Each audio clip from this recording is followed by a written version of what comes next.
Hey everyone, welcome back to my channel. In today's video, I'm sharing my recipe for this Balanjay, Channa and Aloo curry.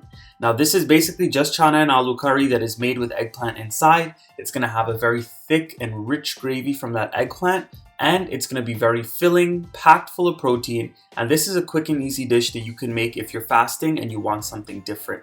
Now I recently shared my recipe for a fried eggplant and potato recipe, and in the next video coming I also have another eggplant recipe, but I'll share that soon when I do post it. So I'm going to make a little bit of a series here on my channel and give you these 3 recipes at the same time. I hope you all enjoy and give my recipe a try.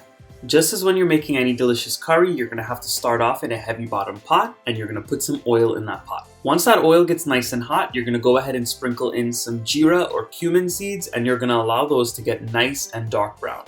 In the meanwhile, we're going to go ahead and mix my curry paste. I have some geera, masala, curry powder, green seasoning, hot peppers, as well as some garlic and extra hot pepper that I've ground up.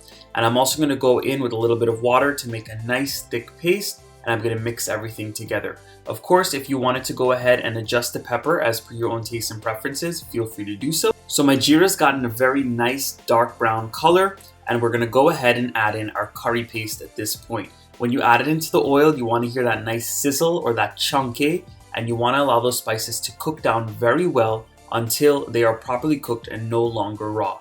Whenever I make any type of curry, I always season my curry paste when it's frying down, so I'm adding in my salt at this point, and we're going to keep on stirring that and cook this down for about 8 minutes or until that curry mixture dries down and it starts to stick a little bit and the oil releases from the mixture as well.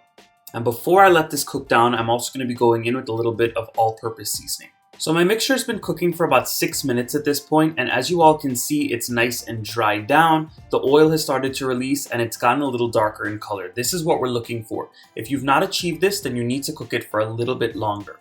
At this point, I'm going to go in with my chopped onions and I'm going to stir those down until the onions are cooked and a little softened. I will mention when a lot of people make curry, they will add in their onions in the beginning before they start the curry, but this is just my preferred method. However, I've done it both ways before and you still get a great tasting product. As you all can see, those onions have cooked down very well and the oil has started to release from the mixture again. So at this point, we're going to add in our eggplant or balanjay or baigan. Now basically what I've done is I've taken one very large eggplant and I went ahead and I peeled half of it. You can see that there's some skin left on and some skin that's not. And when I did that, I went ahead and I sliced it up into very thin slices. And at that point, I went ahead and squeezed it and ran it under cold water to get rid of some of those seeds. The problem with the seeds in the eggplant is that sometimes that's what tends to scratch people's throat or make it itch. And as for the skin, I do take most of it off because sometimes it makes the curry taste a little bit bitter. So this is what the baigan looks like after about 15 minutes of cooking down with that curry paste. As you all can see, it's cooked down very well. There's only a couple of pieces left, and this is exactly what we want. I do not like making any kind of eggplant curry and there's a lot of big chunks left in it. I like for it to cook down and melt. So in order for me to achieve that, I have to bunjay down the eggplant first and then add in my other ingredients such as my potato or edo or any other things that I want to add. So at this point, when the eggplant cooks down, I'm going to go in with my big chunks of potato that I've cut up. And once I go in with those potatoes, I'm also going to go in with my channa or my chickpeas. Now, of course, you can boil your own chickpeas from scratch. However, I went ahead and used a can of chickpeas today just to make my life a little easier. And at this point, I'm going to stir everything up until all of those potatoes and the chickpeas are coated with the cooked eggplant and all of those spices. And we're going to continue to let this fry down for a little bit until it dries up. So I let this mixture cook for about 2 to 3 minutes just so those chickpeas and the potato could soak up some of those spices. And at this point, I'm going to go ahead and cover everything with some water. Now you want to go ahead and be mindful of the water. Don't add in too much, but you also want to make sure to add in enough so those potatoes can cook nice and soft. So I've had my curry covered for about 10 to 15 minutes at this point, and my potatoes are all done cooking. I'm going to show you guys what they look like.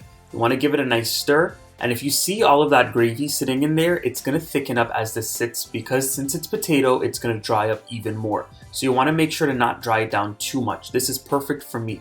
At this point, you can go ahead and re-season this if you need to and add in any extras. You can top it off with some scallions if you wish. You can add in fresh hot pepper. You can do whatever you wish with this. But this is ready to serve and I cannot wait to taste it. This is a dish that I used to make in high school when I was fasting. and it was always quick, it was always easy, and definitely something that I recommend you try because it's going to taste so amazing.